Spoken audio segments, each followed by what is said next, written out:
Ok, buenos días con todos. Vamos a dar la bienvenida al doctor Juan Tomás García. Para mí es un gran placer que esté con nosotros aquí. Nos va a explicar un poco la trayectoria que él ha tenido en algunos ámbitos que se ha ido desarrollando ya en Cartagena. Les daré una pequeña introducción del campo de desarrollo de Juan y pues luego ya procederá con la debida presentación. ¿Okay? A ver, Juan Tomás García es doctor por la Universidad Politécnica de Cartagena, ingeniero de caminos, canales y puertos, equivalente al máster en ingeniería civil. Tiene más de 22 años de experiencia en el campo de la ingeniería hidráulica. Actualmente es el director de la carrera de ingeniería de caminos, canales y puertos y de ingeniería en minas en la UPST. ¿Ya? Es profesor en el área de ingeniería hidráulica, experto en drenaje urbano, hidráulica, ingeniería sanitaria, hidráulica urbana, con amplia experiencia en dirección de proyectos tanto de investigación como I+D+I en este ámbito. Ha participado en más de 60 proyectos desde su incorporación a la UPST con un presupuesto cercano a los 3.5 millones de euros. Posee también 11 años de experiencia trabajando en empresas de gestión del agua y del saneamiento en España, en los campos de la planificación, el diseño, la construcción, la operación de infraestructuras hidráulicas urbanas, y también es autor de más de 35 artículos indexados en revistas JCR con un claro enfoque experimental. Así que por favor, con un fuerte aplauso demos la bienvenida.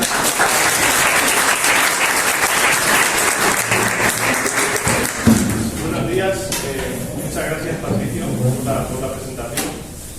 Es la primera vez que estoy en Ecuador, pero realmente esta también es mi casa. Esta escuela, la Politécnica Nacional, también es mi casa. Mi director de tesis doctoral, que es una persona que es muy importante en la vida de una persona, su director de tesis doctoral, es un egresado de esta escuela. El profesor Luis Gerardo Castillo, el CTE, él fue mi director de la tesis doctoral. Él ha sido mi supervisor durante tantos años y además él es el director de mi grupo de investigación, del grupo al que yo pertenezco. Él es el director del laboratorio de hidráulica en el que hemos hecho algunos de los trabajos que les voy a presentar. Y bueno, y visitando la Politécnica Nacional, claramente el profesor Luis Castillo ha construido, pues a imagen y semejanza de lo que él había estudiado, de lo que había visto aquí, ha construido algo similar en una universidad española. Ahí estamos en el grupo de ingeniería hidráulica, estamos pues un montón de profesores, muchos profesores investigando bajo la dirección de un egresado de esta escuela. Por eso digo que aunque es la primera vez que vengo a Ecuador, yo me siento también parte de esta escuela y siento esta como mi casa también, ¿no? Y quería empezar diciéndolo, ¿no? Bien, por mi experiencia anterior, yo os voy a hablar de, por supuesto, desarrollos experimentales. Yo soy experimentalista. Todo lo que hago se basa en medición, en experimentos, en modelos físicos de laboratorio o en mediciones en campo, ¿vale? Desarrollos experimentales en hidráulica urbana. Yo al final he trabajado mucho en la parte urbana, como sabéis. En la ingeniería soy profesor de ingeniería sanitaria, soy ingeniero sanitario. En hidráulica urbana y ambiental, siempre con un enfoque muy hidráulico, como ahora os mostraré. Os voy a hablar de tres casos en los que han dado lugar a 2 tesis doctorales y 2 que están en redacción, ¿vale? De aquí, este es el trabajo de muchas personas, pero sobre todo pues de 4 tesis doctorales, 2 de ellas en redacción actualmente y 2 que ya finalizaron. El caso 1 es el de un proceso muy importante, que es el de filtrar y reducir la carga contaminante de las aguas de lluvia. Comentábamos esta mañana que tenéis sistemas combinados, entonces estamos trabajando en unos tamices, en un sistema de tamizado que tiene un paso aproximadamente de 1 milímetro, con lo cual pues retira todo lo que es superior a 1 milímetro para que ese agua de lluvia, cuando va a llegar a los ríos, pues carezca de una buena parte de la contaminación. Son sistemas que funcionan de manera estática, sin necesidad de ninguna parte móvil, ¿vale? Pero para hablaros de estos sistemas, primero os voy a hablar del background, de un background que también tiene muchísima relación con Ecuador, ¿vale? De cómo hemos llegado a esto en Cartagena, cómo hemos llegado a esta investigación. Y os quiero hablar de los sistemas de captación de fondo, que aquí pues más conocidos como las tomas andinas, ¿no? Pues eso, todo el conocimiento de este primer caso viene de todo lo que hemos trabajado anteriormente en las tomas andinas y que por supuesto en España no se conocen, y ese conocimiento lo introdujo ahí el profesor Luis Castillo, una vez más, ¿vale? En el caso 2 os voy a hablar de cómo, pues bueno, a partir de una estancia que yo hice, y vi pues cómo funcionaba la calidad, cómo se controlaba la calidad de agua en los ríos, pues desarrollamos, tenemos actualmente, yo os voy a mostrar 2 patentes industriales, pero tenemos ya 3 y una más lanzada. Desarrollamos unos medidores de calidad de agua en ríos, aunque al final los estamos utilizando sobre todo en depuradoras, basados en algo que un ingeniero civil entiende perfectamente, que es el paso de la luz a través de una muestra de agua. ¿Vale? No es una técnica extraña, sino es una técnica de espectrofotometría. Os voy a hablar también de una tesis doctoral y cómo hemos desarrollado y patentado una serie de espectrofotómetros y que, pues si me invitáis el año que viene, ya traeré los fluorímetros que ya tenemos patentados. O sea, me he guardado cosas por si el año que viene tuviera que volver, me he guardado un montón de cosas. Y en el caso 3, os voy a hablar, pues bueno, yo estoy en una región que se diferencia mucho de la vuestra porque no tenemos agua. No llueve, tenemos menos de 200 milímetros de precipitación al año y estamos cerca de la costa. Quizás se entendería mejor pues mirando hacia el área de Guayaquil, aquí en Ecuador, ¿verdad? No llueve, estamos cerca de la costa, entonces los procesos de desalación al final son importantes. Entonces os voy a hablar de un proceso de desalación que nos permite abordar la economía circular. Es decir, vamos a generar una salmuera inexistente de la que vamos a separar todos los iones que tiene esa salmuera y que vamos a aprovechar en diferentes campos. ¿Vale? Bien, pues estos son los 3 casos, sin más, me voy a ir adentrando en el primer caso. ¿Vale?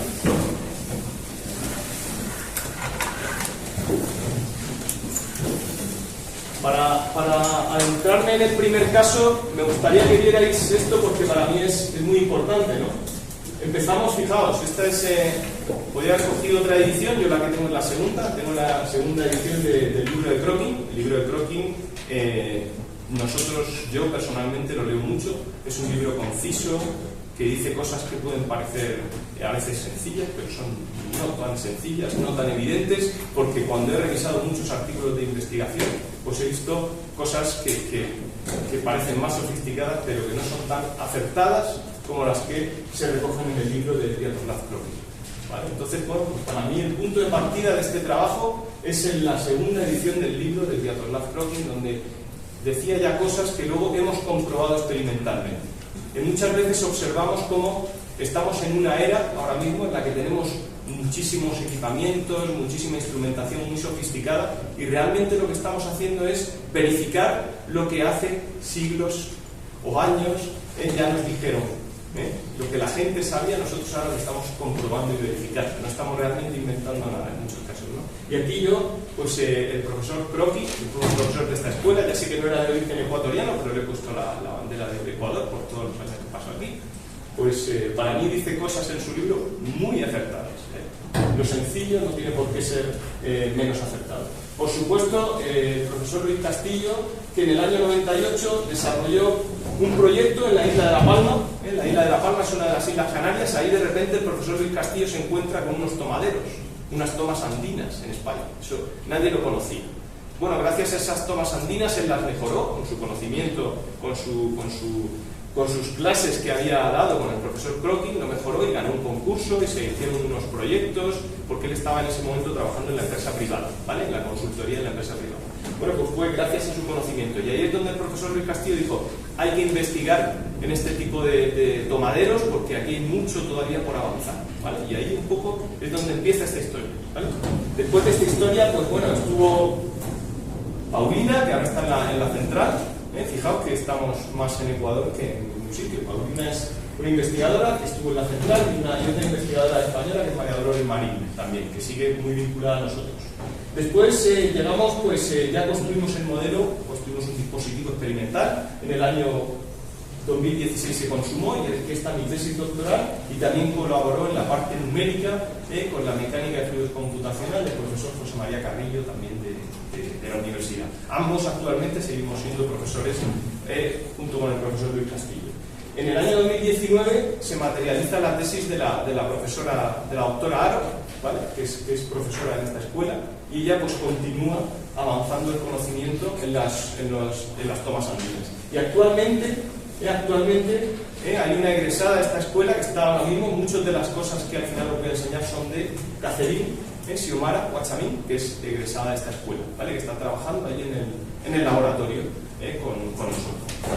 Bueno, pues este es un poco la historia, ¿no? Y la historia empezó aquí, empezó en la isla de La Palma, en este tomadero. Este tomadero, pues podéis ver la reja, que es un poco lo que vamos a estudiar más, es lo que os voy a enseñar. Esta reja en este caso era una reja muy ineficiente, realmente no funcionaba nada bien. Y luego pues tenemos, bueno, hay un canal de aceleración, un canal de alta pendiente para transportar no solo el agua, sino también los sedimentos, que no se quedan sedimentados, y luego tenemos un sistema de desarenado, ¿vale? Este sistema, aquí donde lo veis, que tiene pues un aspecto quizás mejorable, este sistema es el que recoge agua para el riego de las plataneras en la isla de La Palma, que mantienen la economía de toda la isla, o la han mantenido durante mucho tiempo hasta que el turismo también está tirándose. Este tomadero es el que más recoge, es un tomadero importante, ¿vale? Una estación importante. Bueno, pues ya empezamos, ¿no? Ya lo hemos dicho, somos experimentales, entonces, bueno, pues el conocimiento siempre sale del laboratorio para nosotros, del laboratorio del campo, pero midiendo, ¿no? Y aquí construimos, pues en el año, pues en 2000, estamos hablando del año 2010, a partir de 2010 construimos un dispositivo hidráulico, lo tuvimos que mover de sitio por unos cambios, pero a partir del 2010 ahí tenemos un dispositivo que nos permite estudiar los tomaderos de fondo, ¿vale? Tenemos un canal de aproximación, aquí es donde está la parte de la reja, el caudal derivado bajo la reja que va por un canal de aceleración y luego el rechazado, ¿vale? Bien, pues cuando empezamos esto ya en la época de la redacción de mi tesis, empezamos y dijimos bueno, estos algunos detalles más, algunas fotos bonitas para que veáis el flujo, ¿no? Cuando empezamos a trabajar en la tesis dijimos, ¿dónde vamos a esto la tesis es lo más maravilloso? Yo lo comentaba ahora con algunos compañeros, para mí son los años más maravillosos de alguien que ama la investigación, el conocimiento. La tesis es lo más maravilloso que un ser humano puede hacer, ¿sí? Bueno, empezamos a estudiar y dijimos, ¿qué vamos a estudiar? Porque había muchos estudios con agua clara, se había estudiado mucho en los tomaderos con agua, simplemente con agua, sin sedimentos. Trabajar con sedimentos en un laboratorio es muy complicado también, es normal que la gente solo trabajara con agua. Claro, meter sedimentos además del agua, madre mía, eso es una cosa durísima. Pero dijimos, vamos a trabajar con sedimentos. ¿Por qué? Pues si nos fijamos ahí, en estas fotos se ve pues diseños ineficientes, ¿no? Me podría detener, todos tienen claramente su explicación, no lo voy a hacer. Hay de todo, hay desde que la obra completa pues está mal dimensionada, mal diseñada, hay desde que la pendiente inclinación de esa toma andina no es la correcta, de que los perfiles no son lo suficientemente rígidos, el índice de huecos, hay muchas cosas, ¿no? Pero aquí veis el fallo, uno de los fallos importantes de las tomas andinas, que se ocluyen, el fenómeno de la oclusión debido a los materiales que tienen un tamaño similar al de la hendidura, al del espacio entre la parte. Pues bueno, pues vamos a estudiar eso, vamos a centrarnos en eso, en la oclusión. Y así empezamos, ¿no? Así empezamos a trabajar en la oclusión. Esto es simplemente una gráfica en la que a lo largo del tiempo vemos cómo una reja se ocluye, ¿no? Y vemos cómo a partir de un cierto momento la reja ya no se ocluye más, o sea, podemos alcanzar un momento de oclusión máximo, un momento en el que la reja ya no va a recibir más sólidos, más gravas que la ocluyan, ¿no? Esto era interesante, porque eso ya nos permite decir, oye, si la cosa se da muy mal, nos vamos a quedar aquí, en estos caudales rechazados, con lo cual ya podemos ir a un coeficiente para el diseño, para asegurar que el caudal captado es el que queremos, ¿vale? ¿Cómo hacíamos esto? Bueno, pues esto dosificábamos unas gravas, este es un perfil transversal con agua clara, y aquí veis un perfil transversal con agua, donde las gravas se habían depositado en la hendidura. Ahora veréis una foto donde se ve mejor, ¿vale? Pues veis que el caudal rechazado aumenta, ya no seguimos el perfil que se da en esta reja con agua clara, tenemos un perfil con más calado porque está rechazando más caudal y porque hemos perdido parte de la capacidad de derivación de esa reja, ¿no? Y esto es, bueno, ya estamos analizando flujo con agua y con sedimentos, no con gravas. Unas gravas específicas que tienen un tamaño similar, un D50 similar al de la hendidura, ¿vale? Bien, aquí veis la imagen, ¿no? Aquí veis pues si tenemos una pendiente horizontal, esta reja con barras prismáticas pues tiene esta imagen de aquí, es cómo hemos reconstruido dónde se han sedimentado las gravas para que se vea mejor, ¿vale? Aquí veis con la pendiente horizontal cómo se ha ido ocluyendo la reja y con una pendiente de hasta el 30% como hay muchísima menos oclusión, ¿vale? Esto en las rejas prismáticas y esto en las rejas circulares, ¿vale? Aquí tenemos las rejas circulares, ¿vale? Veis que las rejas circulares es un auténtico desastre, ¿vale? Es un auténtico desastre, pero es que esto ya lo dijo Crockin, ¿no? Estaba en el libro de Crockin ahí pues puesto, pero claro, cuando yo empiezo a leer, porque una tesis doctoral es un 80% de leer y entender bien todo lo que hay en el estado del conocimiento. Yo cuando empiezo a leer, pues me encuentro incluso artículos pues, de gente muy importante que dice que las barras tienen que ser circulares. Los estudios en la Universidad de Viena, Drobi, que es una persona muy destacada en este campo, trabajaba con barras circulares. Pero claro, ya lo dijo Crockin y era lógico. O sea, la barra circular va a tener una cama mucho más amplia para los sedimentos, con lo cual se va a sedimentar muchísimo más, va a poder recoger mucho más sedimentos, era evidente. Bueno, pero había que demostrarlo porque había muchos artículos que decían que había que poner barras circulares. Aquí entramos, como siempre, en algo que es paradójico. Yo siempre cuando en la carrera estudiamos la ecuación de Kirchner, claro, la ecuación de Kirchner solo se nos habla de la hidrodinámica, de perfiles lo más hidrodinámicos posible, pero es que esos perfiles hidrodinámicos son los peores desde el punto de vista de la oclusión. Entonces, una cosa es la hidrodinámica y la captación con agua clara y otra cosa es la captación en situación real con sedimentos. Y cambia mucho, cambia mucho. Esta reja con agua clara tiene muchísima más capacidad de captación, pero cuando hay sedimentos ya habéis visto el resultado. Es nefasto. El resultado lo tenéis aquí también en cuanto a el porcentaje de caudal, en cuanto al porcentaje de caudal derivado, ¿vale? Que evidentemente disminuye mucho en la línea roja, es en la reja circular, ¿vale? Aquí hay conocimiento tanto de mi tesis doctoral como de la tesis de la doctora, ¿vale? que es profesora, como sabéis. Bueno, pues entonces, ¿y cómo vamos a modelizar esto? Pues decidimos achacarle esa oclusión al índice de huecos, al porcentaje de área hueca que tiene la reja. Es lo que llamamos el factor emergente. Decidimos hacerlo así. Esta es la ecuación que al final aglutina la ecuación diferencial ordinaria que aglutina el perfil de la lámina de agua, ¿vale? Que se resuelve pues, mediante un método de Runge-Kutta de cuarto orden, que por supuesto veis en la titulación. Y bueno, pues en vez de un índice de huecos normal, lo llamamos índice de huecos prima para reproducir ese perfil obstruido o ocluido, ¿vale? Frente al de agua clara. Bueno, pues eso ¿dónde nos lleva? Seguimos, eso nos lleva a, bueno, consideramos un coeficiente de descarga que también hemos ajustado, esto daría para otra charla, porque esto es otra parte de la tesis, otro meandro de otro río, de otro afluente de la tesis, ¿vale? No lo vamos a ver, pero cogemos un coeficiente de descarga medio que ya teníamos ajustado y de ahí pues calculamos tanto la longitud obstruida como ese índice de huecos obstruido para reproducir el perfil de la lámina de agua exactamente con la reja obstruida. Bueno, pues ahí veis algunos resultados. Mientras más o menos podemos decir, así muy resumidamente, que las barras prismáticas pues tienen, esta barra en forma de T tiene un coeficiente de mayoración de 1,4, vemos que las barras circulares tienen coeficientes de mayoración en torno a 3,5 veces, ¿vale? Bueno, pues esto parecía una cosa evidente para Crockin. Crockin podría decirnos, esto ya lo decía yo en mi libro, hombre, no así cuantitativamente, pero claramente sí cualitativamente, ¿vale? Y incluso daba unos coeficientes que ahora veremos, ¿vale? Pero nosotros, bueno, pues lo hemos medido con una tesis y eso es importante, lo hemos demostrado y justificado con una amplia campaña de experimentos en laboratorio, ¿vale?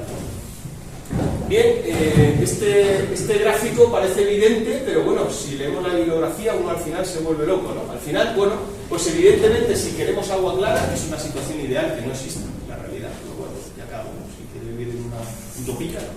Si queremos agua clara, pues sí, hay que irse a perfiles de este tipo, y si queremos realmente la realidad, pues nos tenemos que ir a perfiles de este tipo. Cosa que ya decía Crockin, existe. ¿Vale? Pero desde el punto de vista de los sedimentos ya lo hemos cuantificado y vemos incluso las grandes diferencias. Bien, un trabajo que la doctora Aro hizo, fantástico. Hace unas semanas me llamaron de una empresa del norte de España. Oye, que hemos visto que tú has trabajado en este tema, ¿nos puedes ayudar a diseñar un sistema de captación de fondo para derivar agua de un río? Y claro, yo directamente dije, jolín, ahora pues tengo que coger la tesis o no sé qué. No, la doctora Aro pues hizo un programa que os lo podéis descargar, que es libre, donde viene todo este conocimiento dentro. Entonces, en 10 minutos, no se lo mandé en 10 minutos, porque hubieras dicho, madre mía, pues me esperé unas horas, pero en 10 minutos yo ya pude capturar los datos que yo necesitaba, ¿no? Y eso está aquí en un software que se desarrolló y que yo utilicé el otro día. De hecho, llamé a Patricia, oye Patricia, sí está, lo abrí, efectivamente, funcionaba perfectamente. Y yo dije, qué maravilla, hemos hecho eso a los años, ¿no? Dices, qué bien lo hicimos, ¿no? Pues tenemos esto, no por lo bien, sino porque está fácil de encontrar, ¿no? Y cualquier persona se puede utilizarlo, ¿no? Bueno, pues aquí ingresas todos los datos, tipo de barras, el ancho de la reja, pues el caudal que quieres captar, pues está ahí todo. Yo digo, en 10 minutos, hacía ya años que a lo mejor no estaba tanto en las captaciones de fondo, pero en 10 minutos pues puedo entrar, seleccionar y directamente, bueno, pues aquí ya hay unos datos para una obra tipo. No me voy a detener mucho, disculpadme, el programa, la doctora Aro os puede decir que lo descargáis. Y fijaos, qué maravilla, aquí veis esta es la reja, aquí se ve el perfil de la lámina de agua, veis cómo se va derivando el agua. Hay una primera parte de la reja donde la derivación es muy superior y una última parte donde prácticamente no hay derivación de caudal, pero también es importante, la longitud es toda, ¿vale? Al final la necesaria, ¿vale? Y aquí veis un poco pues, la longitud necesaria considerando la oclusión. Si tenemos barras en forma de dedo, tenemos barras circulares, ¿vale? Pues ahí veis, las barras circulares nos requieren mucha más longitud de reja, no son la ideal, ¿vale? Bien, aquí se puede hacer mucho más trabajo, pero bueno, aquí hay un buen trabajo terminado, ¿no? Ojalá pudiéramos seguir con esto. La verdad es que eso también, yo estaría con lo mismo toda la vida, pero bueno, hay un trabajo terminado y pues, siempre se puede seguir, ¿vale? Con este trabajo. Esto es muy interesante, comprobamos con todas estas captaciones de fondo que uno de mis objetivos este viaje es arrancarle a la doctora Aro el compromiso de que vamos a organizar un viaje para visitar cada una de estas obras. Ya sé lo que estoy diciendo, soy consciente. Estuve hace poco en el Valle de Aosta, en Italia, visitando un montón de captaciones y sin tener nada que ver con el Ecuador, pues imaginaos, un todoterreno, para arriba, para abajo, a veces una distancia de un día de una captación a otra, pero las visitamos, ¿no? Entonces a mí me gustaría visitar estas captaciones, pero lo que quiero decir es, bueno, pues esto es la longitud proyectada y esta es la longitud que debería tener de acuerdo a los resultados del laboratorio, ¿vale? Esto es, si consideramos agua clara, digamos que los diseños sí que están más o menos bien, pero si consideramos la purificación por los sedimentos, los diseños se quedan un poco cortos, ¿vale? Para siempre captar el caudal que quieres captar, ¿vale? Y bueno, nos volvemos al 78, ¿no? Esto es así, ¿no? Hay que volver al 78. Entonces, fijaos, yo, sinceramente, hay mucha gente que ha pronosticado esta gráfica, pero nadie se ajustó tanto a la realidad como Croquis. O sea, fijaos, el árbol genealógico encima es un árbol virtuoso, podríamos decir. Fijaos que Croquis proponía para un 30% de oclusión. Esto es lo que nos sale a nosotros considerando la oclusión. Ya sabéis que la oclusión es algo que al final tiende a ser constante, no se ocluye más la reja. Hay un cierto fenómeno de oclusión máxima. Con esa oclusión máxima que hemos medido en el laboratorio, fijaos que nos quedamos ciertamente cerca de Croquis cuando él propone el 30%, el 15%, o sea que estaríamos más cerquita, el 15%, y luego agua clara. Esta con agua clara, lo que propone Croquis y lo que proponemos nosotros, estamos comparando el caudal captado con la relación entre el número dimensional de la relación de la longitud de reja con el calado líquido. Bueno, pues esto es una cosa muy interesante, ¿vale? Esto es un trabajo muy aplicado, muy laborioso, muy dedicado, y ahora bueno, voy a ir poco a poco pasando a lo que realmente os quiero contar. Esto era el inicio, ¿vale? Esto era el inicio, a lo que realmente os quiero contar. Bien, antes de contároslo, mostraros que nos interesa mucho para entender el fenómeno de la oclusión.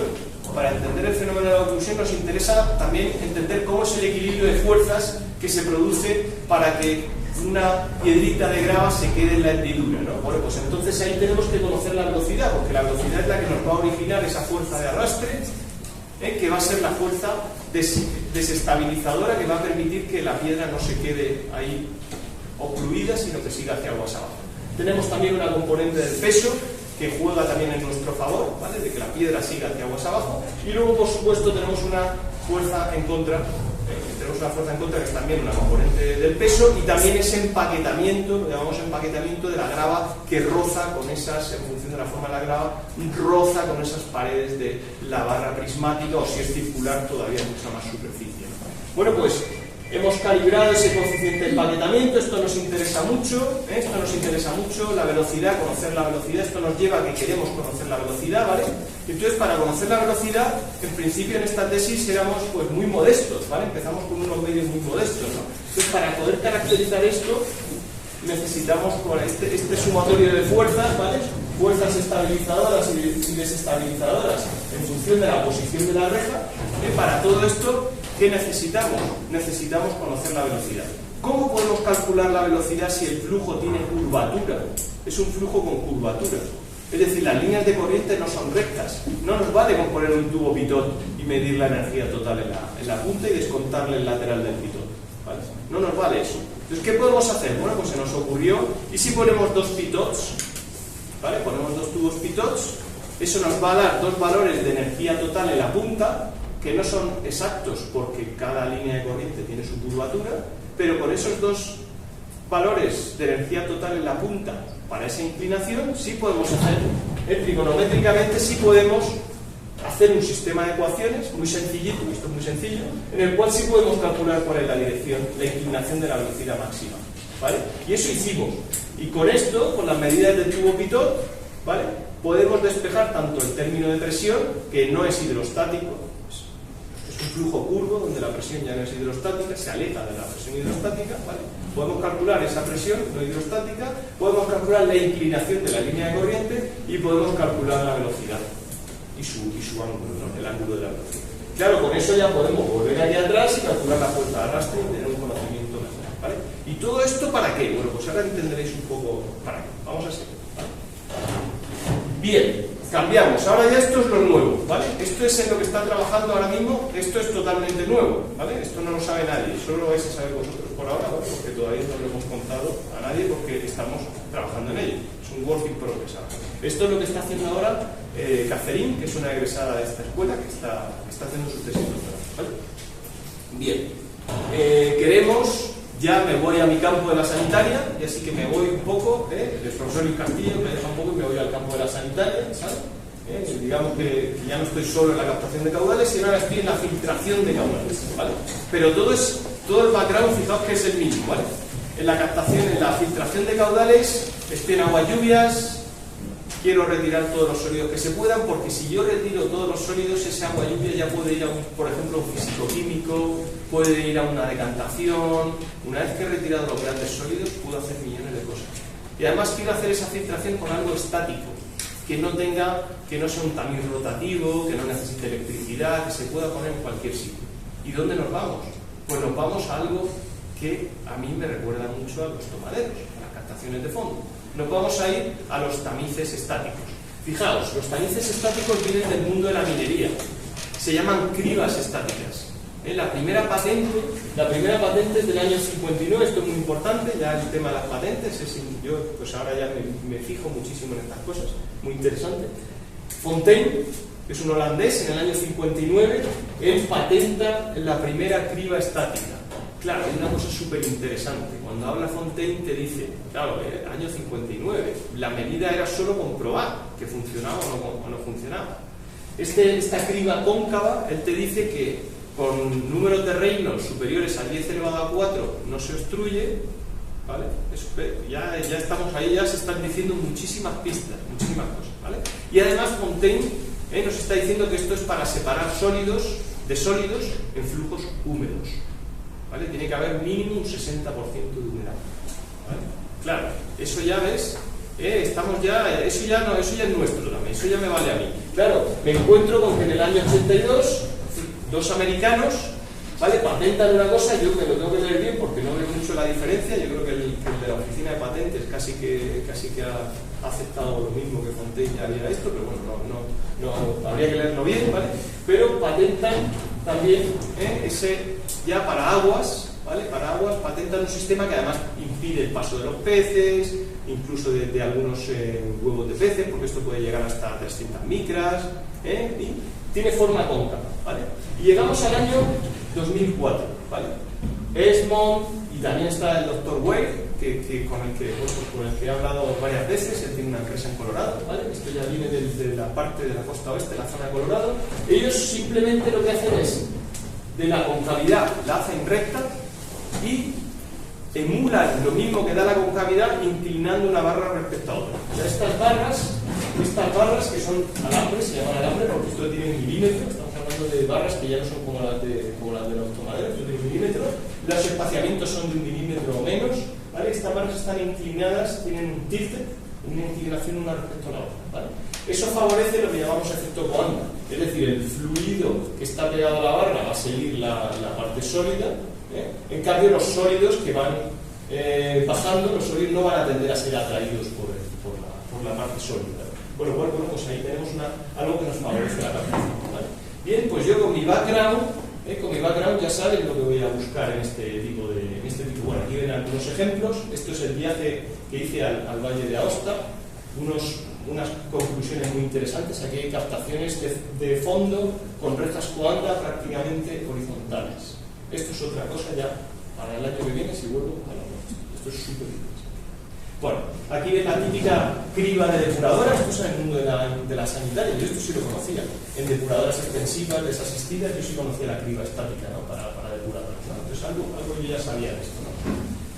Bien, y entonces ¿qué hacemos? Ya lo saben, cogemos el modelo tal cual lo dejó la profesora Aro y lo cambiamos. El mismo dispositivo hidráulico lo cambiamos, llegamos a funcionar con 45 y 60 grados, aunque es lo que dice la bibliografía, pero ya han visto en la diapositiva anterior que están casi horizontales.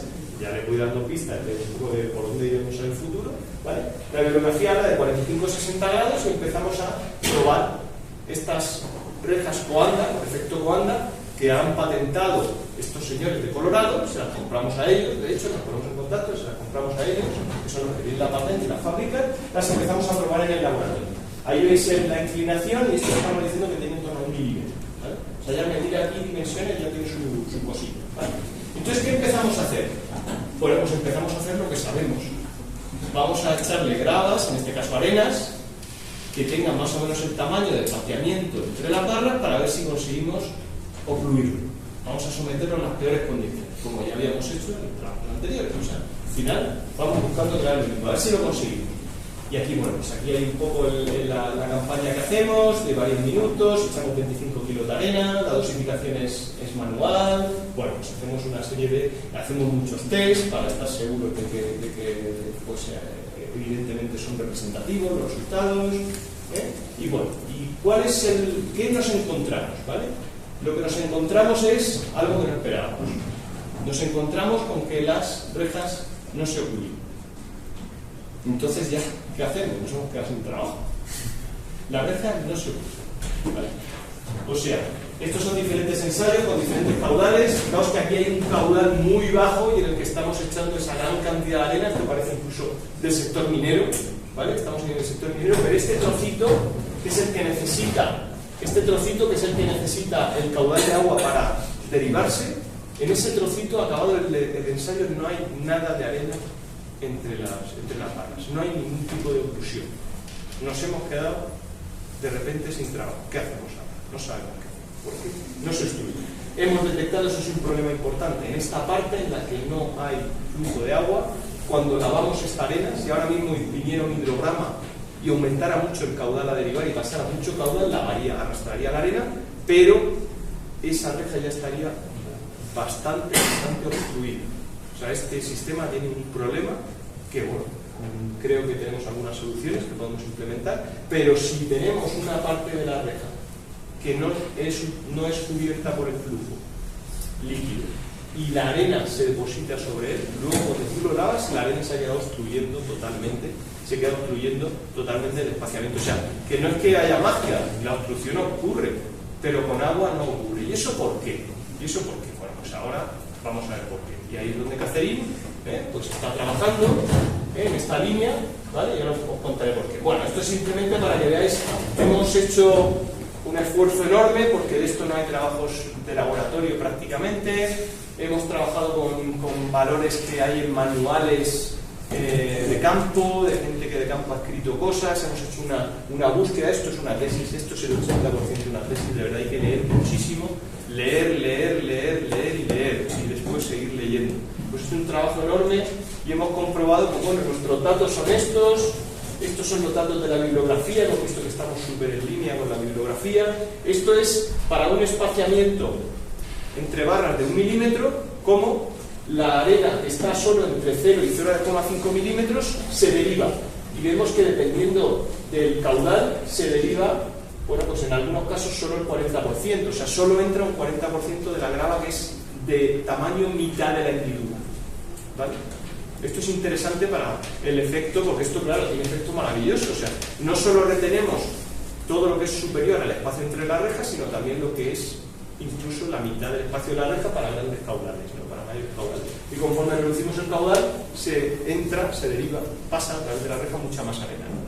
Bueno, esto es para la que tiene el tamaño mitad de la hendidura, y esta es de mitad hasta 1 de la hendidura. Esto es lo que dicen los fabricantes en la bibliografía.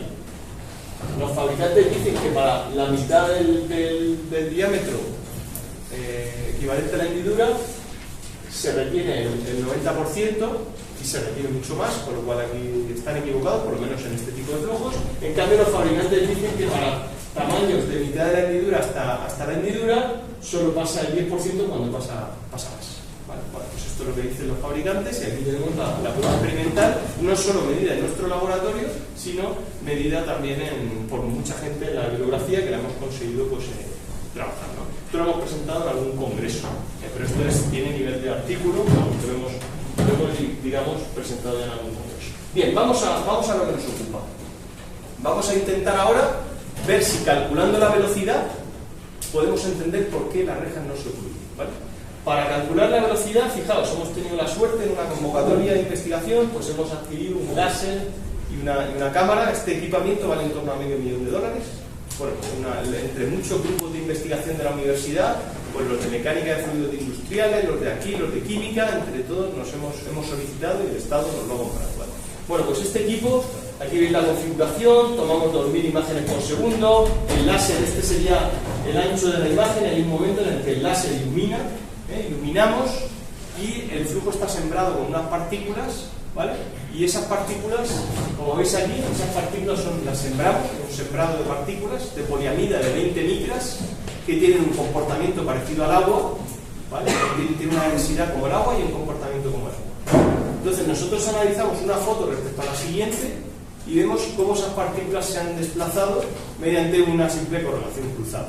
Es una operación estadística muy sencilla, ¿vale? Analizamos y en función de dónde se hayan desplazado, obtenemos el vector velocidad. Su dirección, o sea, lo mismo que hacíamos con los pitots, pero de manera macro, ¿vale? De manera pues mucha más amplitud y mucha más precisión, ¿vale? Vale, bueno, pues haciendo esto, os voy a presentar ahora los resultados que están muy cerquita de la hendidura, ¿vale? Cuando vemos los resultados que están muy cerquita de la hendidura, nos encontramos con este campo de velocidades, ¿vale? En este campo de velocidades tenemos velocidades que se convierten en valores negativos, ¿vale? En valores negativos. Tenemos velocidades que, si vemos el ángulo con el plano de la reja, ¿vale? Vemos el ángulo con el plano de la reja y el ángulo con la horizontal, más bien el ángulo con la horizontal, vemos que tenemos muchos vectores, ¿vale? Tenemos muchos vectores que son ascendentes, ¿vale? O sea, cada 4,7 intervalos de 0,5 milisegundos, ¿vale? Estamos hablando más o menos cada 2 milisegundos, 3 milisegundos, tenemos un vector de velocidad que hace así hacia arriba, hacia arriba, hacia arriba, hacia arriba. Eso está impidiendo cada 2 milisegundos, hace pam, pam. Eso está impidiendo que la arena, que se quiere quedar ahí ocluida, se quede, porque cada 2,5 está recibiendo un empuje hacia arriba. Claro, si fuera una grava grande, esa turbulencia seguramente no la afectaría. Pero como es una arenita que es la que se puede quedar ahí entre la barra y 1 milímetro, esa arenita sí que, frente a esa velocidad ascendente, que se convierte en una fuerza arrastre ascendente, una F, sí que está subiendo. Bueno, pues esto creemos que justifica el que las rejas Coanda, cuando tienen flujo de agua, no se obstruyan. Evidentemente, conforme inclinación relativa entre la barra aumente, vamos a ir a peor, así que va a haber más posibilidad de obstrucción. Este es el caso de 7 grados, pues ya no es cada 4,7 intervalos, sino es cada 12 intervalos. Cada 12 intervalos tenemos uno hacia arriba. Claro, eso puede dar lugar a que una arenita sí que se encaje, se empaquete ahí, igual no podemos sacarla, ¿vale?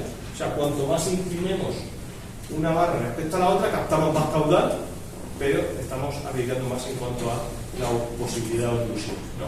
Bueno, pues para que veáis, la turbulencia parece que nos va a permitir entender y explicar por qué no hay obstrucción en este caso, ¿no? Y en esto estamos trabajando ahora mismo, ¿vale? Esto es importante, ¿por qué? Porque esto nos va a permitir mejorar los diseños para poder filtrar el agua de lluvia en las zonas urbanas, ¿vale?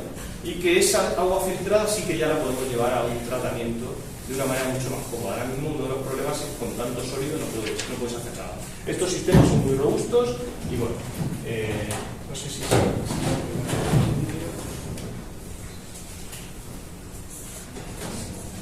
Ahí sí, os fijáis, realmente veis un poco como de pulso, ¿no? Se ve el pulso, un poquito de pulso, ¿vale?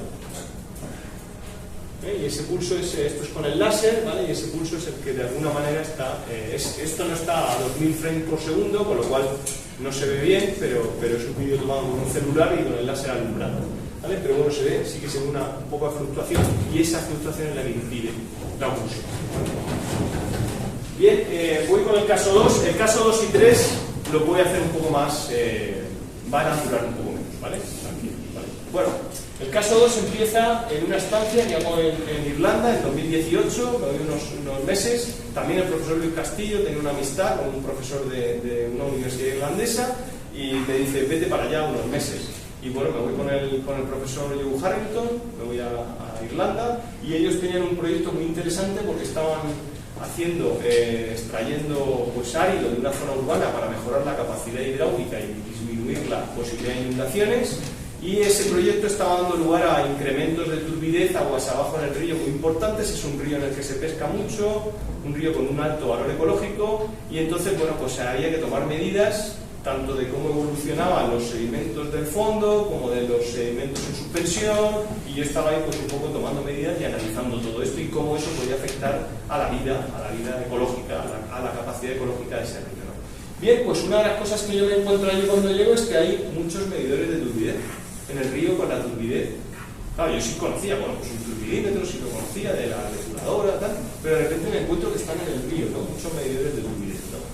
Entonces, bueno, pues ahí viene la idea de decir, oye, ¿y si nosotros simplemente probamos? Vamos a hacer una prueba muy sencilla. Una luz LED vale menos de €1, un LED vale menos de €1, ¿vale? Una luz LED atraviesa una muestra de agua. Pues ya el tamaño de... Claro, el path length también influye, todo influye, pero bueno, da igual, una probeta pequeñita que tiene un centímetro por ahí. Y un diodo receptor de la cantidad de luz que pasa puede costar unos $10. ¿Por qué no probamos a hacer esto? Y si en vez de un LED, que cada LED tiene una longitud de onda, es decir, un color, compramos un montón de LEDs, ¿qué pasa? Bueno, pues con un ingeniero mecánico en este caso nos ponemos a trabajar, y además, bueno, si comparamos claro, este sistema, no sabemos dónde vamos a llegar, empezamos una cosa muy sencilla, sin demasiadas aspiraciones, pero claro, es decir, esto nos puede dar muchas posibilidades. La luz es algo que los ingenieros civiles entendemos perfectamente. Entonces, ¿por qué no? No me estoy metiendo con nada extraño, ¿no? Me parecía que tenía sentido, ¿no? Bueno, lo podemos comparar con un espectrofotómetro comercial que tiene una luz blanca. Nosotros tenemos menos consumo, nosotros no vamos a tener el prisma de Newton para separar la luz. Nosotros vamos a girar una rueda y cada LED tiene una luz.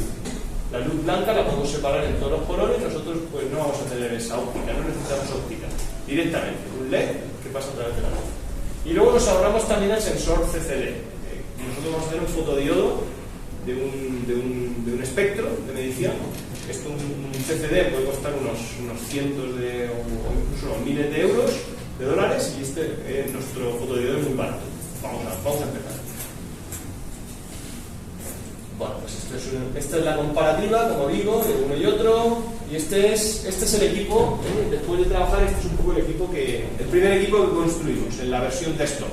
En la versión desktop aquí hay una rueda, aquí lo tenéis, aquí hay una rueda de LEDs, esto es una situación ideal, nosotros ahora solo cubrimos la fila, digamos la parte exterior con LEDs, ¿vale? Pero tenemos capacidad para poner un montón de LEDs. Aquí está la muestra, aquí está la probeta con la muestra y aquí está el diodo. Se emite la luz, atraviesa la muestra y aquí está el diodo receptor. Vamos a, pues, bueno, sencillo, a cierto punto. Bien, esto empezamos, en vez de para ríos, como yo tengo mucho más acceso al campo de las depuradoras, pues vamos a probar con una depuradora. Empezamos a trabajar con aguas de depuración. ¿Por qué? Porque en la depuradora hay un laboratorio. Entonces, en el laboratorio hay una persona. Y esa persona está analizando sólidos de BO, de cubo cada día en el laboratorio. Entonces, a esa persona le da igual tener mi equipo al lado y una parte de la muestra que está analizando la pone en mi equipo, en el espectrofotógrafo.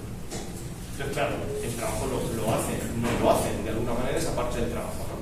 Y nosotros luego analizamos los datos.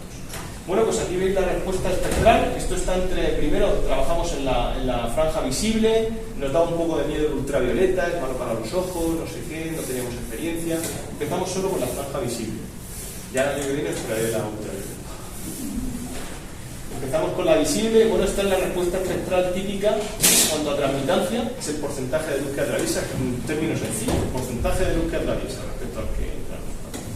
Y la absorbancia, que es una operación matemática a partir de la transmitación, es el logaritmo de la transmitación. Bien, pues empezamos a trabajar y fijaos, esto es la transmitancia de una muestra que tiene mucha contaminación y esta es la transmitancia de una muestra que tiene muy poca contaminación. Pues a mí siempre me gusta pensar que las técnicas de inteligencia artificial, lo que nosotros visualizamos y entendemos, pues ellas también van a poder ser capaces de hacerlo, ¿no?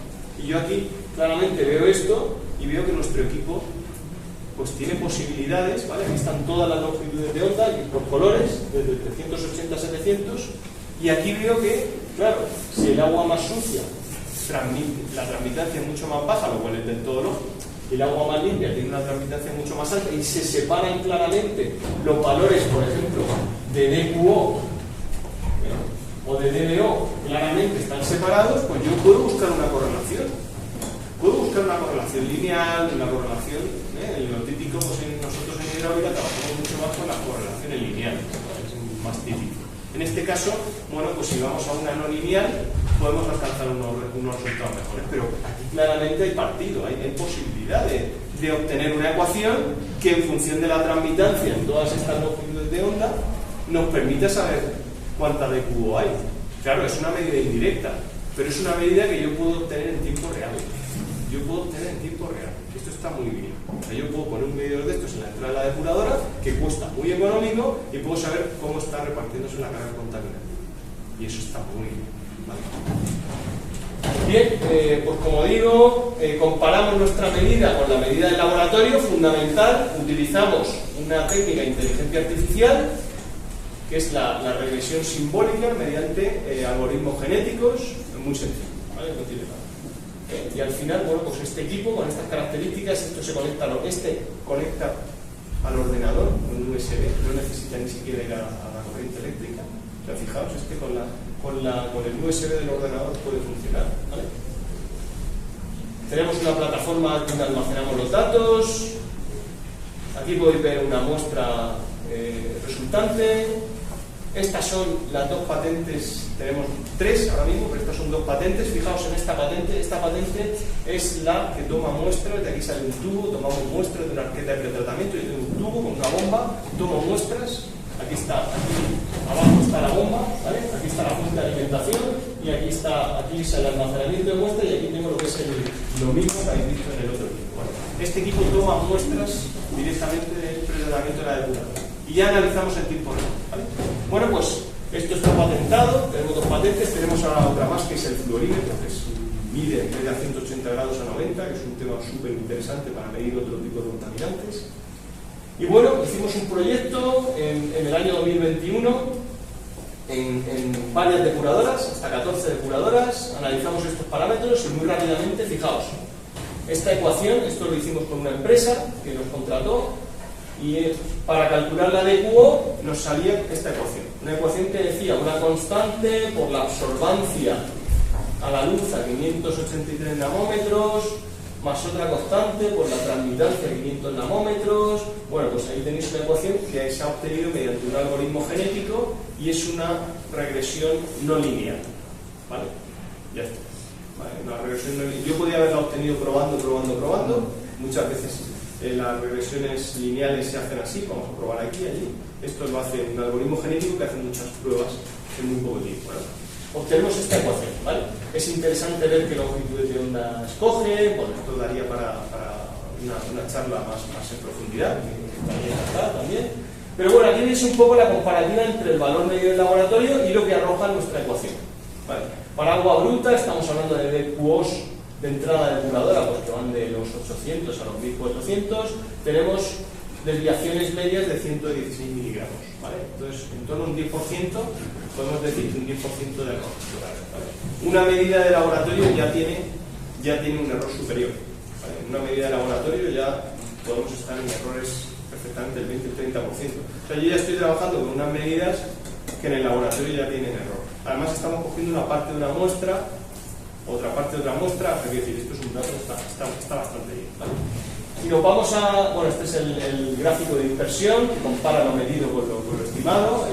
Y veis dos colores. Uno porque hemos entrenado el modelo con una parte de las muestras y luego hemos testeado el modelo. Eso se hace mucho en regresiones. O sea, una parte de las muestras se ha utilizado para construir la ecuación y otra parte de las muestras que nunca han sido vistas por la ecuación, ¿vale?, se utilizan para ver si la ecuación funciona bien.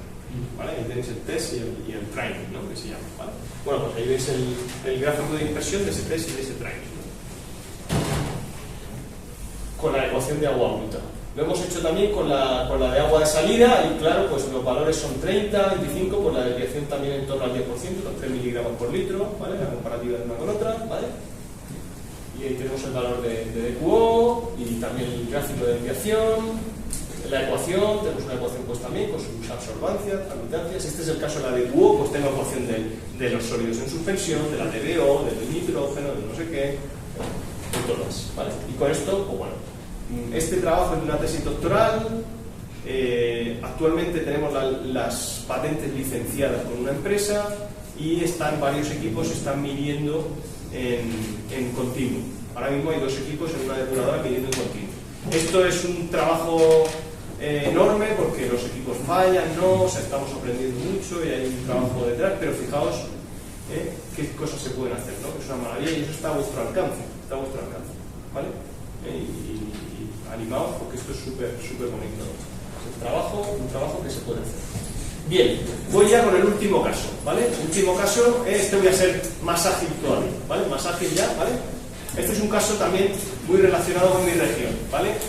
Nosotros no tenemos agua. Este corresponde a un proyecto LIFE, que es un proyecto europeo muy importante, con muchas empresas, en el que había pues mucho fondo, ¿vale? Un proyecto de la convocatoria europea, y también corresponde a un proyecto de una beca Torres Quevedo, en la cual pues también están alineados, ¿vale? Entonces digamos que los fondos de los dos me han dado para hacer esta investigación con una chica, Paloma, que está haciendo su tesis doctoral con esto. Es el trabajo de Paloma, lo que estoy mostrando, ¿no? Antes era Catherine, luego fue Daniel y ahora es Paloma, ¿vale? Y yo, bueno, pues les ayudo en lo que puedo.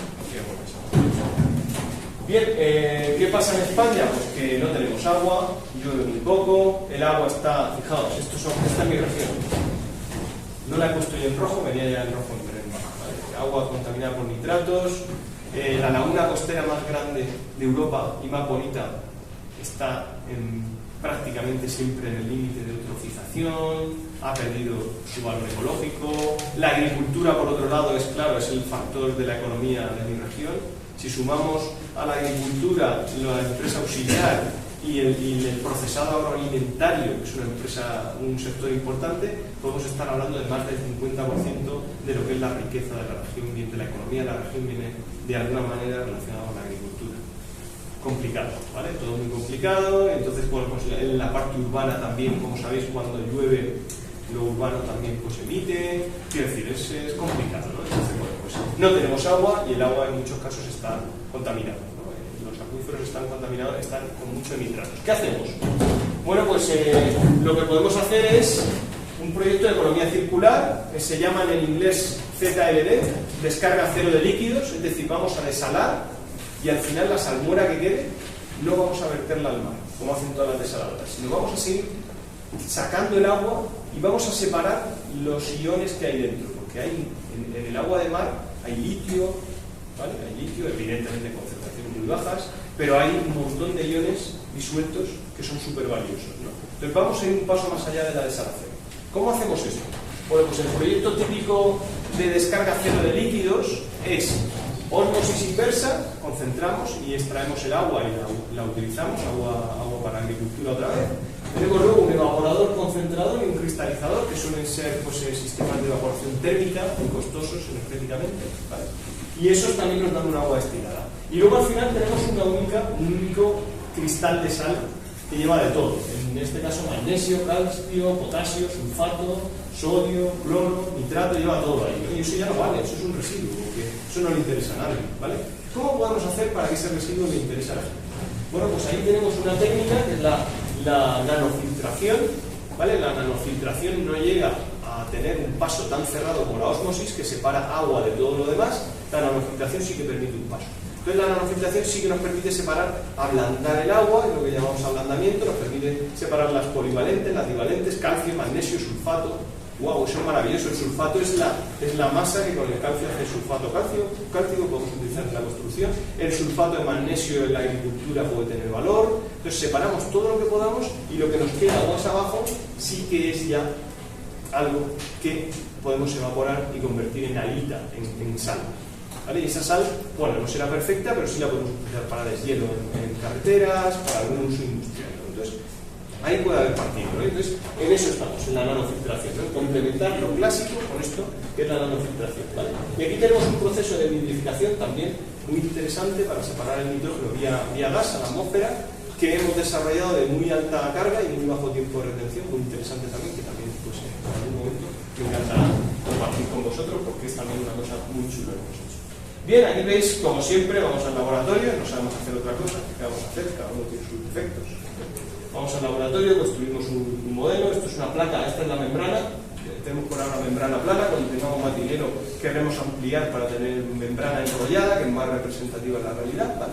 Por ahora es una membrana plana, con su bomba, pues con una serie de características, y lo que hacemos, bueno, hemos testeado todas las membranas que hay en el mercado, ¿vale? Aquí hay una que no he presentado porque he firmado un acuerdo de confidencialidad, entonces tengo que pedir permiso a la empresa. Es una membrana de último modelo que ha sacado la empresa, entonces pues todavía no puedo presentarla, pero espero que cuando ahora quiera hacer un artículo me lo permitan para ponerlo en el artículo. Entonces, bueno, pues aquí están las salmueras que hemos utilizado, hemos generado una salmuera artificial que era muy similar a la del proyecto grande que hemos tenido con este proyecto LIFE, ¿no? Hemos ido a algo parecido. O sea, hemos utilizado el conocimiento del proyecto LIFE para luego hacer esta investigación. Sulfato, sodio, calcio, magnesio, pues todos esos iones los hemos disuelto, y aquí tenéis pues una campaña en la que, bueno, pues hemos probado todas estas membranas y al final, bueno, pues está muy bien porque hemos separado sulfato, magnesio en unos porcentajes bastante elevados, y luego pues, también el calcio está muy bien y muy poquito de cloro y sodio. Evidentemente esta membrana, bajo confidencialidad, que es un modelo que están desarrollando, claro, ha salido mejor, está muy bien, ¿vale? Entonces, ¿esto qué nos permite? Nos permite eso, separar, y luego ya pues con diferentes sistemas, como tienen productos de solubilidad distintos, precipitar esas sales y trabajar, ¿vale? En este caso, eso también es para otra ocasión, hemos trabajado con un evaporador atmosférico. O sea, hemos convertido lo que es una salina tradicional en unas telas verticales que están mucho más empaquetadas, con lo cual esas telas verticales permiten que pase el aire y evapore la salmuera. Mojamos la tela con la salmuera, evapora la salmuera y se queda la sal ahí pegada. Y eso nos permite mejorar porque ocupamos mucha menos superficie que una salina tradicional. Y ahora fijaos, el tema de la salina me interesa mucho para ver qué aprendo de él para este campo, ¿no? Porque esto, si lo tuviéramos que dar un nombre, además de descarga cero de líquidos con recuperación, esto es minería de salmueras. O sea, estamos haciendo minería en la salmuera para recuperar todo lo que tiene un montón de cosas súper valiosas, ¿vale? Y no concentrarlo y volverlo a echar. Y ya está.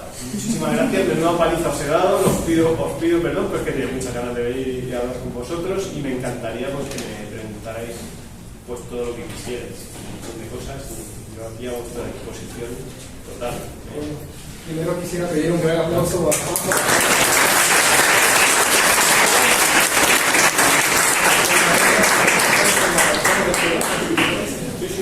Ok, ¿alguna pregunta que tengan? ¿Alguna consulta? ¿Aclaración? ¿Algo? Sí. En este último punto que hace el estudio, ¿quedan los iones en la membrana? Los iones no quedan en la membrana, sino quedan en el rechazado. O sea, nosotros estamos haciendo un flujo cruzado de agua, sacamos todo el agua que se está rechazando por la membrana, la vamos sacando. Pero efectivamente, en función de ese flujo cruzado, puede haber una parte que se quede depositada en la membrana y que vaya mermando la capacidad de la membrana. Para eso los fabricantes te hablan de que tienes que tener un cross flow, o sea, un flujo mínimo de rechazo para que la membrana no tenga o tenga el mínimo depósito. Pero efectivamente eso es un tema que una de las cosas del artículo, por ejemplo, de la investigación es poner la foto a microscopio de cómo esa membrana ha quedado después de estas pruebas, ¿no? Claro. Está claro que este modelo experimental no es el mejor para tener un gran flujo cruzado, ¿vale? Es mejor para un buen flujo cruzado tener una membrana enrollada que la clásica que se utiliza en campo real. ¿Sí? Pero en principio tú tienes un flujo de rechazo que en principio te saca todo eso no se queda en la membrana sino que sale. Eso es del depósito de rechazo, tomamos una muestra y medimos esa concentración. ¿Y cómo separas los iones ya en este flujo de rechazo? Claro, porque una vez que lo tienes muy concentrado, pues solubilidad. Tienes que, y en muchos casos van a cristalizar porque ya has concentrado demasiado y ya te van a aparecer los cristales directamente. Puedes llevarlo a un poquito de evaporación, lo evaporas tú un poquito y ya está. Por ejemplo, el sulfato de magnesio, que esto ya me he estudiado cómo funcionan las salineras antiguas, que es chulísimo. El sulfato de magnesio precipita después de la halita. Entonces ahí el cloruro sódico, primero cloruro sódico, luego sulfato de magnesio, pero el sulfato cálcico es lo más rápido. O sea, en cuanto evapores un poco te va a ir cristalizando. Sí, sí. A veces se ponen unos núcleos por el cristal al principio le cuesta caro. Pero sí, ahí ya tienes que ir un poco a evaporar o algún cambio de pH también puede ser, precipitación química. Habrá que ver lo que sea más económico y que no genere residuos. Este proyecto es un proyecto de economía circular, no podemos generar ningún residuo. Invalida el proyecto totalmente. Eso es la clave. En las plantas depuradoras, este dispositivo que está operando y que lo tienen patentado, ¿qué objetivo nomás tiene? ¿Es comprobatorio o es parte ya del proceso? Vamos a ver, por ahora estamos empezando. Ahí están midiendo. La idea es que sean las dos cosas, ¿no? Primero, pues entender cómo es la curva de contaminación, ¿vale? Cómo va entrando la curva de contaminación, porque eso te puede ayudar al final la clave de la depuradora es ahorrarte la inyección de aire en el reactor biológico. O sea, ahorrarte lo máximo posible, tener clara cómo vas a poner la aireación en esos reactores biológicos aerobios, que son la mayoría, para ahorrarte, porque ahí está el mayor presupuesto de la depuradora. Entonces, con este sistema, si yo sé que me está entrando más carga contaminante en una hora del día, pues quizás puedo entender cuánto puedo relajar o aumentar la cantidad de aire inyectado, ¿no? Costo energético. Claro, costo energético. Esto busca va contra costo energético. Ahora tenemos un proyecto muy chulo. La verdad es que yo estoy pues, deseando este verano abordarlo, que es, nos han dado datos cada minutales de cómo el nitrógeno varía en un reactor biológico, el nitrógeno, la cantidad de oxígeno inyectado. Claro, con eso vamos a poder darle al compresor, a la soplante para que meta menos o más aire. Y ahí hay dinero, eso es dinero. Es todo ahorrar energía. Luego tienes un proceso, también tienes que entender, es muy importante, la escala temporal del proceso. Eso es fundamental porque si resulta que el agua que entra contaminada hoy tiene que hidrolizarse un poco y realmente ese agua a ti te está empezando a generar consumo dentro de 20 horas porque ese agua se tiene que mezclar y hidrolizar, o sea, esa contaminación que lleva el agua se tiene que mezclar e hidrolizar, tú tienes que tener una escala de 20 horas. Igual una escala 5 minutos de trabajo no vale para nada, porque el fenómeno de la contaminación que está entrando ahora no va a empezar a consumir oxígeno hasta dentro de unas horas. Todo eso hay que entenderlo bien. Y eso es la clave. Pero sí, claro, una vez que tengamos eso entendido, este medidor va a ser va a valer la pena, porque claro, en tiempo real yo hago un punto cada 3 minutos. Pum, pum, pum, pum.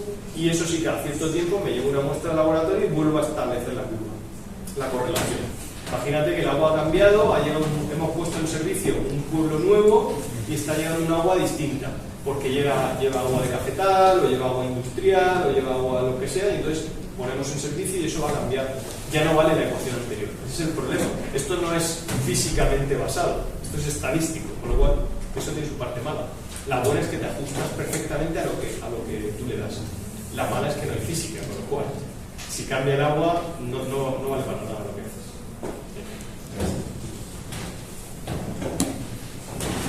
Pero si una pregunta con respecto a las pulsaciones que ustedes están observando en el avance del desarrollo de los...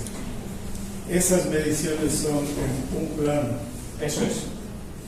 Sí. ¿Y de qué forma comprueban de que en el canal de prueba el flujo de aproximación, digamos, no incida en estas fluctuaciones en el plano? Sí, eso es muy buena pregunta. Eso solo lo podemos hacer midiendo en varios planos y comprobando que se reproduce ese fenómeno. Claro, eso es así. Claro, el modelo no es perfecto y va a haber ondas cruzadas y va a haber ahí muchos fenómenos. Claro, eso tenemos que comprobarlo. Claro, sí. Por ahora, con la felicidad de creer que hemos vislumbrado lo que puede justificar lo que Fontaine en el año 59 ya asoció al número de reinos, ya estamos muy contentos, pero evidentemente esto no es robusto todavía. Claro. En el país, en la práctica, se disminuye notablemente la capacidad de derivación de agua en las tomas de requisa de fondo, porque no se tiene la posibilidad de controlar el caudal de salida desde la galería de recolección. Entonces, cuando vienen las crecidas, la galería también empieza a trabajar a sección totalmente bien. Y no hemos hecho ninguna medición, pero es de esperar que inclusive la presión en esa cámara que queda entre las rejillas y en la galería de fondo que sea diferente a la atmosfera. Eso es muy interesante, estaría muy bien estudiarlo, pero una cuestión solo. Fíjese que en la foto del modelo que he puesto experimental, ese modelo no está construido de cualquier manera. Esa foto responde a los planos escalados de la viña, del proyecto de La Palma. Les lo digo porque necesitaríamos tener planos de alguna construcción de aquí, o cómo se suele diseñar, para poder reproducirlo en laboratorio, para poder hacer un modelo en laboratorio entender un poco qué se hace, ¿no? ¿Qué se hace? Porque ahí hay mucho menos conocimiento. Ahí prácticamente... Lo que pasa es que normalmente también uno puede diseñar bien, pero en la práctica ya para el mantenimiento y operación del sistema, las tomas de rejilla de fondo están con frecuencia en zonas bastante difíciles de acceso. Entonces los aguateros que denominamos nosotros muy difícilmente están prontos a apoyar, digamos, para que durante las crecidas venga el caudal de derivación que nosotros queremos. Tal vez así que es cuando empiezan a trabajar todos los vertederos de excesos a lo largo del canal. Y ahí aparece también otro problema que sí vale la pena analizar, que la mayoría de las rejillas de fondo adolecen es cuando viene hojarasca. Sí, esa es otra...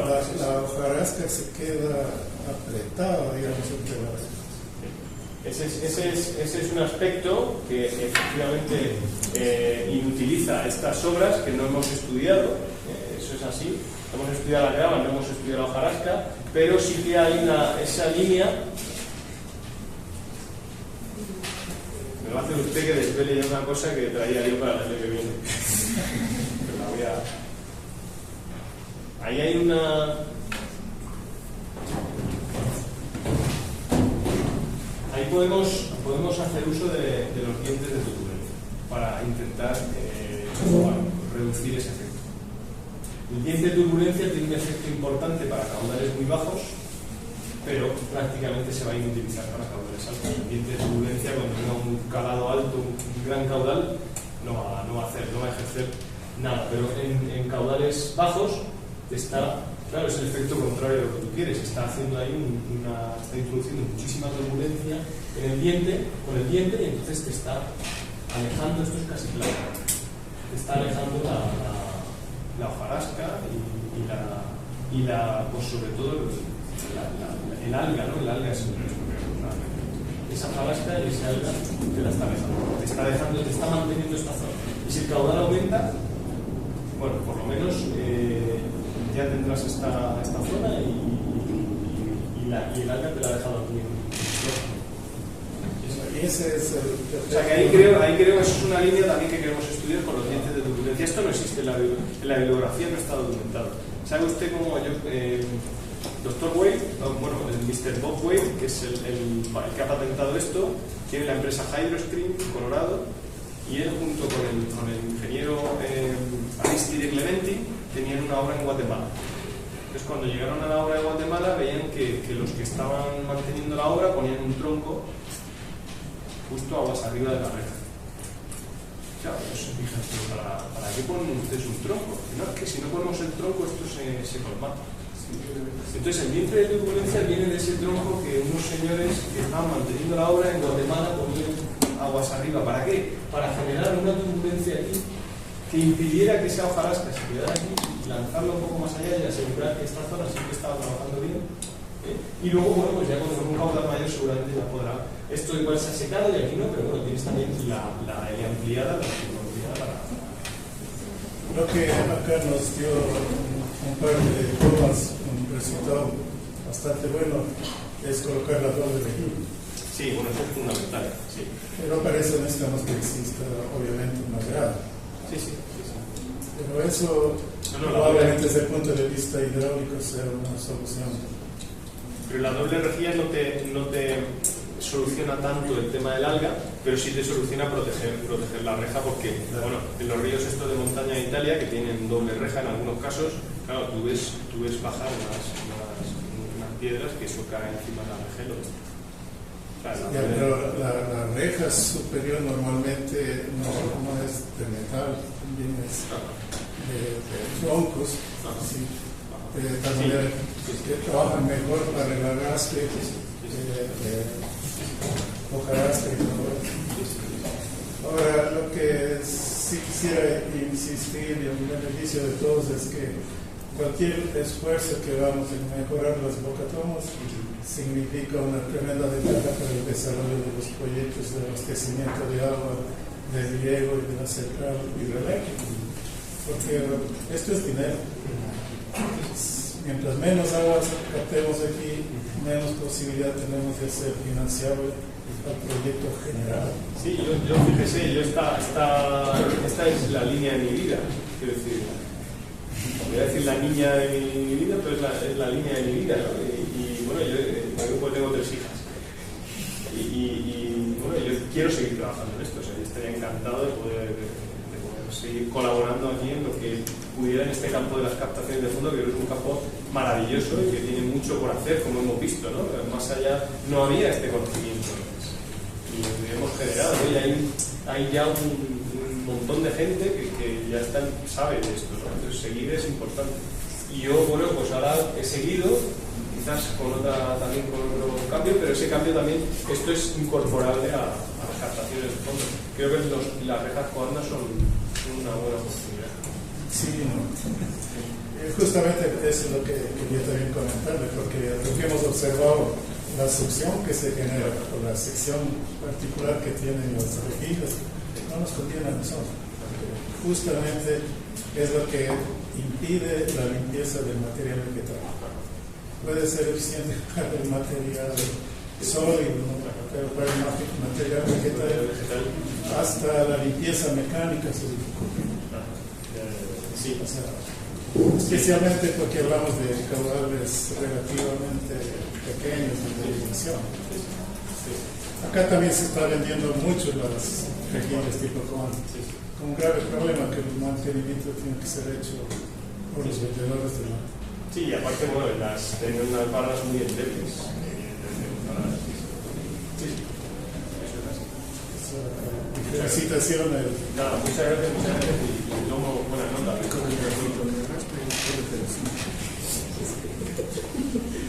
Yo realmente lo que a mí me enriquece todo esto, claro, estas conversaciones. ¿Alguien más? ¿Alguna consulta? Sí, bueno, al respecto de esos tamices estáticos, ¿cuál es la proyección que tendrías ya en la práctica de, por ejemplo, utilizar un sistema de alcantarillado combinado? Sí, bueno, sí. Tú tienes un sistema de alivio ya cuando viertes al río, y ahí tienes, pues generas el vertedero, generas el perfil Ollí o el perfil Krieger, y ahí tienes en la caída tienes esta reja, y tienes una arqueta enfrente, ¿vale? Tienes una especie de depósito enfrente al aire libre donde se van a quedar todos los sedimentos ahí, que cuando pase la lluvia tú los recoges con una máquina, te los llevas, y lo que filtre la reja, eso se va al río. Eso ya se lo puede verter al río o a un tratamiento posterior, puede formar parte de un tren de tratamiento, que es lo que yo estoy intentando que en mi región se haga, ¿no? Que se utilicen estos sistemas en vez de tamices rotativos que se obstruyen, que no funcionan, sino este sistema. Una de las cosas para evitar los caudales bajos que al incrementarse pueden ocluir la reja es poner un acceso, ponerle un escalonado en el acceso del agua, para que cuando venga un caudal más bajo solo esté derivando por una primera sección de la reja, y cuando aumente el caudal, ¿vale?, ya vaya derivando por otras partes de la reja. Cuando aumente el caudal, eso te puede ayudar a que no se generen zonas de baja longitud de mojada. Sí. Esto a mí me gusta mucho. Hay países en Suiza, en Luxemburgo, están tratando el agua de lluvia en tiempo real. Y eso es fantástico. Tú tamizas el agua de lluvia y a continuación pues lo llaman es un físico-químico al final, una decantación lastrada, lo pasas por un decantador lamelar, puedes dosificar algún polímero si quieres o no, o ni eso. Pasándolo por un decantador lamelar ya tienes una gran retención más allá de esta, de sedimentos, y luego ya lo viertes al río muchísimo mejor. En la zona de Madrid ya tienen sistemas de tamizado, a continuación decantador lamelar, y luego va directo al río. Y yo he ido a verlos, y cuando ves el decantador lamelar, claro, el decantador lamelar estamos acostumbrados a verlo en el tratamiento terciario, con un agua muy limpia, donde hay muy poquita arena. Pero ¿qué va? Ese decantador lamelar para materiales finos, que sería el equivalente al derripador en materiales más gruesos, ¿vale? Ese decantador lamelar ya no tiene ningún reactivo químico, y ese decantador lamelar acaba con una cantidad de barro, yo lo he visto después de un partido, y acaba con limos, con barro. O sea, fijar todo lo que hemos evitado que llegue al río. Es una gran cantidad de contaminación. Evidentemente el nitrógeno va diluido, ese no lo vas a evitar, pero parte del fósforo sí, porque el fósforo va particulado. Hay sedimentos, por supuesto, muchísimos. Eso reduce mucho la contaminación, pues podemos estar hablando de un 30 o 40% con esto. Y esto ocupa muy poco comparado con otras cosas, ¿no? Y lo que hacen en Suiza es el físico-químico ya dosificando y lastrando el flóculo, dosifican polímero y meten arena, claro que por su peso específico lastra, y el flóculo lo tira al fondo, y en muy poco espacio y tiempo separas la contaminación de la mayoría. Ahora mismo tenemos un problema en el planeta con los vertidos en tiempo de lluvia. Eso es así, muy grande. Y no nos damos cuenta, ¿no? Pero el vertido en tiempo de lluvia tiene más contaminación que el vertido en tiempo seco. Y es peor porque además tiene mayor volumen. ¿Por qué? Bueno, aquí en Quito igual no, porque tenéis mucha pendiente. Pero en España todas las ciudades están en las zonas aluviales, los colectores son muy planos, y ahí se está quedando cada día un montón de sedimento ahí en el colector. Cuando viene, como es una red unitaria, están las dos aguas por la misma tubería, cuando viene el agua de lluvia lava la tubería. Y eso es una carga contaminante inmensa. Es muy superior a la del tiempo seco durante varios periodos de temporada, y en mayor volumen. Eso cuando llega al río es veneno puro que le llega al río para la vida de ese río. Más allá de otros problemas del tiempo seco, pero el tiempo de lluvia es un gran problema. Y primero hay que resolver el tamizado, y después el resto. Pero el problema en Quito es similar, porque todo el agua de las laderas llega a la parte semiplana y luego a la plana en los ríos. Claro, entonces ahí es donde la Ahora tengo la oportunidad de ver el río Machanga, creo que ayer y ahora. Sí, Patricio me pasó por ahí. Hace 50 años, 60 años, La gente lavaba la ropa y tengo entendido que se bañaban también los banqueros. Yo no sé qué. Bueno, mire, le voy a decir que en España, lo comentaba esta mañana, en España tenemos un juego de estos de preguntas de cultura general, ¿no? Después juega mucho la familia, ¿no? Entonces una de las preguntas es el Trivial Pursuit, se llama. Una de las preguntas es ¿cuál es el río más contaminado de España? En los años 90 ese río era el río Segura, el río de mi región. Se hicieron más de 100 depuradoras y más de 100 tratamientos. Hoy ese río no es un río que ha cambiado muchísimo. No digo que se pueda lavar y beber, eso seguramente nunca lo volveremos a poder tener, pero el río está muy bien comparado con cómo estaba. En mi región había muchas conserveras, la agricultura, la conservera que hacía que un día el río bajaba el agua roja, otro día el agua bajaba azul, otro día bajaba naranja, o sea, era todo materia orgánica y sólidos y turbidez, ahí el río estaba muerto. Ahora mismo el río es, y eso es un río con mucha escasez. O sea, quiere decir que en cuanto nos ponemos a trabajar y hacer las infraestructuras que hay que hacer, cambia muchísimo. El río cambiará mucho. Sí, pero tal vez dos comentarios para no molestarle más. Aquí en Ecuador, Cuenca y Loja son un buen ejemplo de cómo han logrado un buen nivel de depuración de los ríos. Entonces, ya es algo conocido. Sí. Y lo que le quería mencionar es que acá en Quito hay algunos problemas por lo que no hemos avanzado en los últimos 40 años en tratamiento de aguas. Para mí el más grave es que siempre se piensan en los grandes proyectos. Desde hace unos 15 años me conozco los proyectos de la planta de tratamiento acá en el norte, el proyecto de Indobona, pero está por el orden de los 2.200 millones de dólares. Entonces, yo creo que aquí es bueno recordar que el tratamiento de aguas es que hay que ir poco a poco, escalón por escalón, hasta lograr los objetivos que uno aspira. No se le puede dar un salto de 0 a 90%. No se puede dar. La planificación es fundamental. Entonces, uno de los problemas que tiene Quito es, obviamente, generado por la parte política, es que es con fines de que su nombre aparezca, se piensa en grandes plantas de tratamiento, cuando probablemente la solución sea ir poco a poco. Existe una legislación que prohíbe los descargas industriales. Muy pocas industrias lo compran, que yo conozco. Escuché que el alcalde ya desechó el inodoro y va a hacer plantas chiquitas. Sí, sí. Pero igual, esas plantas chiquitas son 30 y pico, cuestan $1.000 millones. Las tres significa poco. 1.000 millones. Poco a poco, toca ir priorizando. Pero bueno, la actitud es un modelo, un juego de niños, ¿no? Creo que está, si no mal, tal vez ustedes me corrigen, no trata más allá de 12 o 13 litros por segundo, si no me equivoco, y es para una población, creo que son para 2 o 3 barrios del sur. ¿Verdad? Entonces ahí todos los inviernos que queremos irnos a pasear un viernes, vamos a ver qué bonito que está, nada más. Entonces algo parecido va a ser en 3 ahora con las 30 plantas que están proyectadas. 1.000 millones.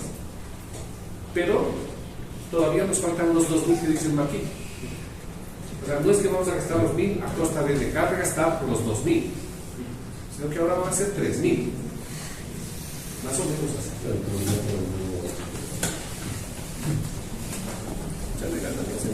Eso pasa en las mejores familias de España y en todos. Los problemas no son solo de Quito o de Ecuador, pasan en todo el mundo. Pero lo bonito de esto es algo que, en Alemania. que es algo que mencionó en la conferencia, ¿no? Chicas, el rato que resolvamos todo esto, nos vamos a preocupar, nos vamos a quedar sin trabajo.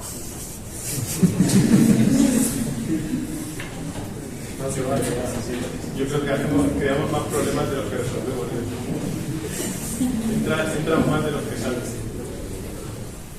Muchas gracias. ¿Alguna cosilla más? Una última cosa. Respecto a la velocidad, esta que tiene una velocidad en las rejillas que evita que el sedimento ingrese. ¿Ya?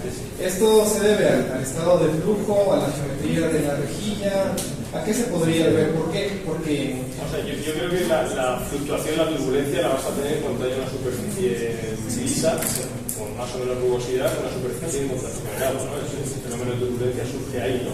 Esa fluctuación surge de ahí. Luego, evidentemente, en función de la inclinación de una barra con otra, vas a tener una posibilidad de que una arena de mayor o menor tamaño llegue a ese punto, ¿no? Con lo cual eso va, la arena que llegue ahí pues va a ser más o menos influida por esa velocidad. Pero realmente la fluctuación la vas a tener prácticamente aunque tuvieras una superficie plana, ¿no? Porque te comento, cuando medíamos esto de los flujos altamente aireados y pues sacábamos los histogramas de burbujas, los y todo eso, pues una vez de hacer la distribución de probabilidades teníamos que no se detectaban unas burbujas. Entonces con Dani Valero, con José María, pues decíamos, a ver, claro, gran parte de las burbujas no se detectan por el tamaño del sensor para cazar la burbuja, pero había otro porcentaje de burbujas en donde por alguna extraña razón la burbuja venía pero no tocaba el sensor, sino se desplazaba.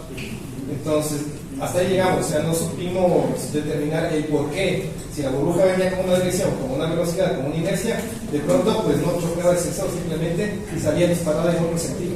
Y ese era el porcentaje de burbujas que nos faltaba. Y se asemeja a esto de la velocidad que tienes y al segmento que me has dado. Evidentemente la punta es una superficie sólida sobre un flujo, con lo cual va a haber una interacción y efectivamente podría crear ahí una especie de doble vórtice fluctuante que de vez en cuando empuja la burbuja. Entonces, parece algo parecido. Hay turbulencia. Exactamente. Tiene interacción. Hay seguramente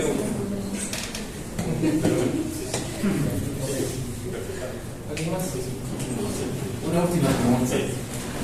¿Qué recomendaciones de manera global se tienen en función de tu experiencia que se pueden dar para la investigación acá en el país, sobre todo teniendo en cuenta los desafíos que se nos vienen como ciudad, como país? Primeramente en este tema de lo que hablábamos en el CIE y en la mañana, la depuración de agua, que estamos totalmente en bañales como ciudad, y también todo el tema de las consecuencias de cómo se están diseñando acá todos los sistemas de alcantarillado que se comentaba. Desde tu punto de vista de manera global, ¿cuáles serían las líneas de investigación o los puntos más claves que como sociedad y como academia tenemos como desafío para ir solucionando? Bueno, yo creo que una cosa muy importante es que la academia y la administración técnica y las empresas trabajen juntas. Eso es fundamental. Es decir, que revierta parte de la inversión de las administraciones y de las empresas revierten en la universidad. O sea, asegurar que haya una integrarlo. Que al final el dinero lo que más económico sale es invertir en la academia. A las empresas les cuesta siempre muy poco invertir en la academia y obtienen grandes beneficios. Puede que no lo entiendan, pero cuando lo hacen se dan cuenta, dicen, ostras, es que esto, invertir en la academia, invertir en el CIERI, en los laboratorios, a la larga me ha reportado un enorme beneficio que no tiene nada que ver con lo poco que me he gastado en el laboratorio. Entonces eso hay que hacer a las administraciones y a las empresas. Entonces esa es la primera parte. Y luego, bueno, pues al final también pues crear, al final es duro, pero crear congresos, jornadas en las que estas administraciones y estos técnicos estén. Oye, ¿qué os interesa? Pues a la administración de abastecimiento y saneamiento de Quito, ¿qué os interesaría? Mejorar en esto, pues desde la academia generar una jornada, traer expertos de otras partes del Ecuador o del mundo que hablen de eso, que den ideas, o sea, digamos, dinamizar, ¿no? Es un poco, volvemos a lo anterior, ¿no? Dinamizar un poco la relación para que ellos vean que la academia es interesante. En los mismos másteres, ¿no? Eso se tiene que reflejar en las mismas maestrías. O sea, en las maestrías, estas administraciones pues, que tenéis aquí, tanto en general, de gestión del agua, no las conozco tanto, pero esas administraciones tenéis que ver cómo mandan a sus técnicos, a sus egresados, a sus ingenieros, los mandan también a hacer las maestrías, ¿no? Adaptando esas maestrías a lo que ellos hacen, adaptándolas a vosotros a lo que a ellos les interesa, ¿no? Ahí está la figura dual, que ahora se habla mucho. Yo no soy No soy totalmente favorable al dual porque, bueno, pues tiene sus cosas, pero el dual es algo en el que la empresa, durante un semestre de la maestría, tiene al estudiante de la maestría, ¿no? Por ejemplo. Y esa empresa pues está haciendo trabajos coordinados con la academia, pero ese estudiante de la maestría está haciendo en la empresa, coordinado con la academia, pues una serie de trabajos. Entonces el dual puede ser, si bien para mí puede condicionar a la academia demasiado, el dual, creo que la academia tiene que tener libertad, ¿vale? Lo puede condicionar, pero sí puede ser un buen inicio para mejorar y ampliar las relaciones con las administraciones, ¿no? Es decir, mira, ¿qué necesitas? Pues quiero formar en, pues no sé, en monitoreo en tiempo real, quiero formar en sistemas de drenaje sostenible, en inundaciones, en modelización de inundaciones. Pues eso puede ser que, oye, pues venga, pues vamos a hacer en la maestría una parte que sea para esto porque a ti te interesa. ¿Cuántos técnicos estarían interesados si tú subvencionarías para que hicieran esa maestría? ¿No? Pues esta cosa, al final ese acercamiento es fundamental, o sea, estar en contacto. Y ya, vamos, eso está más que comprobado y es más que sabido. Cualquier inversión en la academia es la inversión más económica y más fructífera que se puede hacer. Eso está demostrado. Eso no tiene no sé si más o menos. Pues nada, y algún estudiante, los estudiantes, a ver, ¿qué os ha parecido? Venga, a ver, decidme, ¿qué os ha gustado más? Venga, unos cuantos, a ver, animaos. Venga, vamos.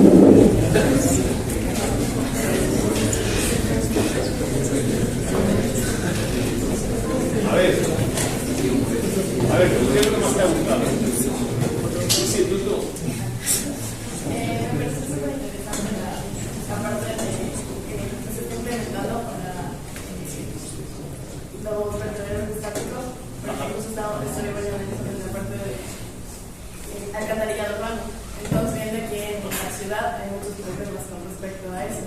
Me pareció genial que se esté implementando este tipo de soluciones. Igual la parte de hacer lo que se trata de cambiar el agua salada. Entonces, porque igual, o sea, en un futuro creo que también necesitamos implementar eso, aunque Ecuador es verdad tiene diferentes afluentes, pero creo que en un futuro vamos a tener que implementar este tipo de soluciones. Muy bien, muchas gracias. Venga, ¿quién más? A ver, ¿qué es lo que más te ha gustado? Sí.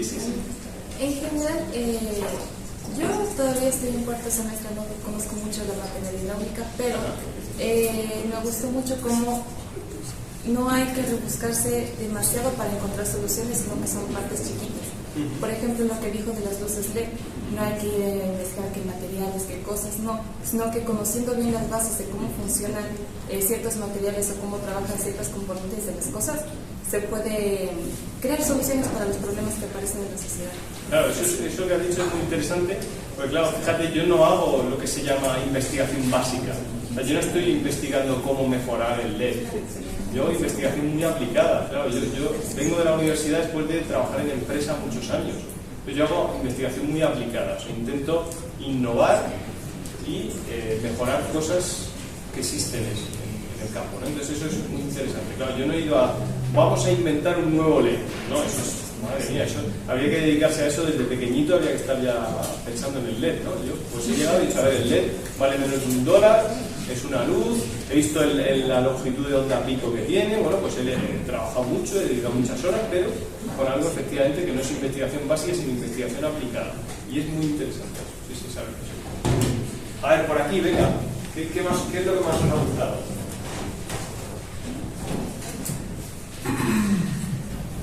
Venga, a ver, tú por ahí, ¿qué es lo que más te ha gustado? Sí, dígale. Me pareció interesante, como usted había mencionado, si vas a jugar, lo que ya se había hablado hace tiempo, de Ambrosio, de uno de los libros locos, y cómo en sus aproximaciones, sus libros se aproximaban bastante a lo que se entonces, como tal, no se está viendo un avance tanto en la ingeniería, porque según las estadísticas de 1972 luego 1990 bastante largo de investigación que no sea largo. Entonces me parece interesante ese punto que ya se esté como en marcha. Muy bien, muy bien. A ver, ¿Quién más comentando? Venga, animaos. Sí. Primero que nada, dar gracias por el hecho de poder participar y poder comprender este espacio y el ver cómo es importante cada vez incorporar que los proyectos estén dentro de una economía circular, que es uno de los pilares fundamentales para que se puedan dar un presupuesto o se pueda hacer investigación, sino que estén todos estos vinculados a mejorar la sociedad de manera mixta, o sea, vincular el conocimiento de la academia con el desarrollo de la sociedad. Entonces, el poder entender un poquito más de cómo funciona la economía circular creo que nos puede ayudar a encontrar y poder proponer nuevas opciones a este tipo de proyectos que ya se están haciendo y de lo que podemos proponer.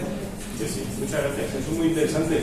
En el futuro, si el proyecto no es circular, si genera residuos, no podrán ser. Y eso está ya casi ahí. Gracias a Dios. Eso es importante. No podemos generar ningún residuo. Entonces, si no, el proyecto no vale. Hay que recoger todo y reutilizarlo como agregado, como sea, separarlo. Eso es así. Eso es muy importante. Mirar con la óptica de la economía circular. Todo. Muy bien, venga, por allí, por aquella esquina. A ver, venga tú.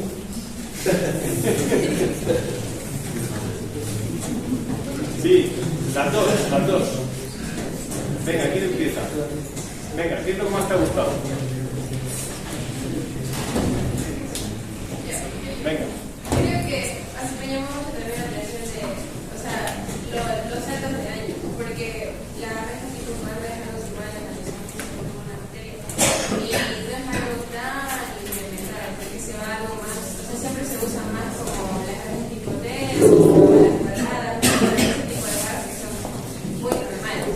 Pero a veces las soluciones están ya hace muchos años y nos gusta complicarnos la vida. Eso supone que somos ingenieros que necesitamos buscar esa facilidad o dar esa mayor optimización en todas las obras. Entonces siento que, bueno, para nosotros y para mis compañeros que están aquí, o sea, intentar que cuando salgamos del mundo laboral, intentemos irnos por lo óptimo.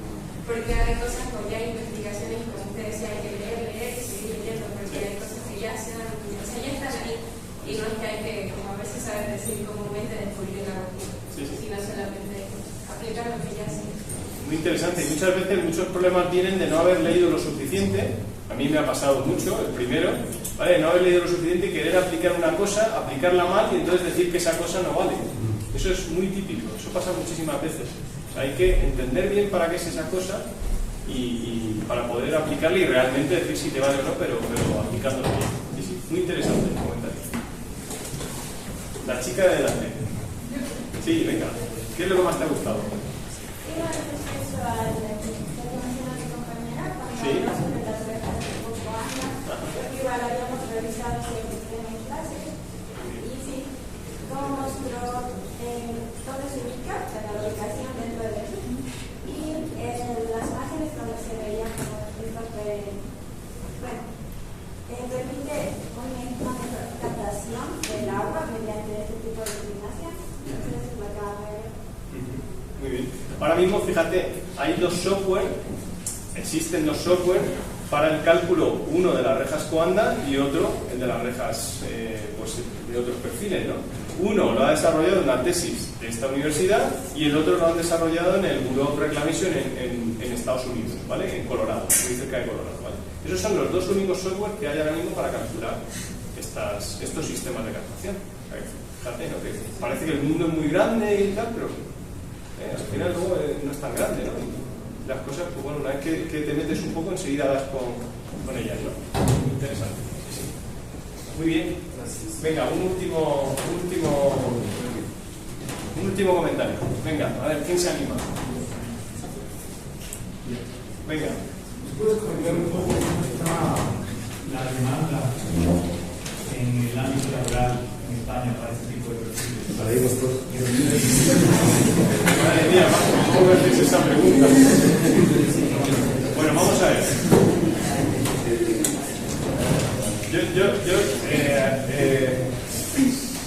Me cuesta no ser sincero, con lo cual, pues tú sabrás la pregunta que me has hecho. Vamos a ver, ahora mismo hay una demanda muy grande de ingenieros civiles en todo el mundo. Eso es así, hay una demanda muy grande. Ahora mismo No, eso es así. O sea, ahora en España hay muchísimo, o sea, bajó mucho la vocación de ingeniería civil, ¿vale? Bajó mucho, pero ahora mismo no hay suficientes ingenieros civiles para lo que España está haciendo, ¿vale? Ese es el punto que puede parecer positivo, pero ahora voy a decir el otro punto que no es menos importante y que ahí está el problema de todo. Al final, no se paga al ingeniero civil el esfuerzo, la formación y el conocimiento que tiene un ingeniero civil en España, ¿vale? No se le paga, no es suficiente, no se le reconoce lo suficiente. Antiguamente, cuando yo estudié la carrera, un ingeniero de caminos, canales y puertos, poco menos que era una persona con mucho reconocimiento, aprecio social. Hoy en día el ingeniero civil no está reconocido socialmente en España. Eso por un lado. Por otro lado, la remuneración económica de los ingenieros civiles no está acorde a lo que merecen, al trabajo que desarrollan y a las responsabilidades que tienen. Lo puedo dejar ahí por ahí. Lo siguiente que puedo decir es peor. Entonces, bueno, pues ahí tienes, esa es la realidad. Yo ahora mismo sería el equivalente al decano aquí de la facultad.